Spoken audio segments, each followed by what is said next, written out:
अगर आपने अभी तक हमारा चैनल सब्सक्राइब नहीं किया तो अभी सब्सक्राइब करें और बेल आइकॉन को क्लिक करके हमारी लेटेस्ट वीडियोस के बारे में अपडेट। अस्सलाम वालेकुम, हमारे चैनल में खुश आमदीद। आमिर चाहता है कि दुआ और उसके बीच में ताल्लुकात बेहतर हो जाएं, मगर जब देखता है कि दुआ नहीं मान रही तो उसको घर में कैद कर लेता है।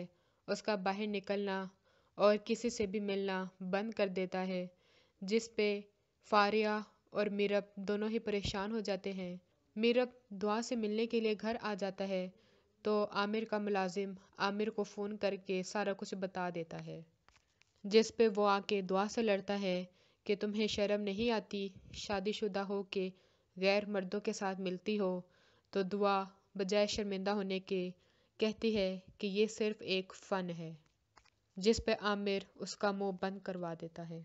फारिया भी जब देखती है कि दुआ उनसे नहीं मिल रही, आमिर ने उसे घर में कैद कर लिया है, तो वो आमिर से लड़ती है, मगर आमिर जो कि इंतहाई बुरा शख्स होता है, फारिया को भी धमकी देकर चुप करवा देता है। मीरब आमिर की धमकियों से भी नहीं डरता, दुआ से मिलता रहता है और कहता है कि मुझे उसकी मदद करनी चाहिए है, दुआ मुसीबत में है। मगर आमिर अपने दोस्त के साथ मिलकर मीरब को जान से मारने लगता है। दुआ आमिर को मेंटली तौर पे टॉर्चर करती रहती है, क्योंकि उसे पता होता है कि वैसे आमिर उसको नहीं छोड़ेगा, तो वो उसका दिन और रात हराम कर देती है, उसको सुकून से जीने नहीं देती और बार बार उससे तलाक का मुतालबा करती रहती है।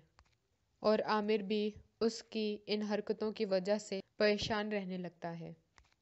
हमारी मज़ीद वीडियो को देखने के लिए हमारे चैनल को सब्सक्राइब करें, बेल आइकन को दबाना ना भूलिएगा। अगली वीडियो तक के लिए अल्लाह हाफ़िज़।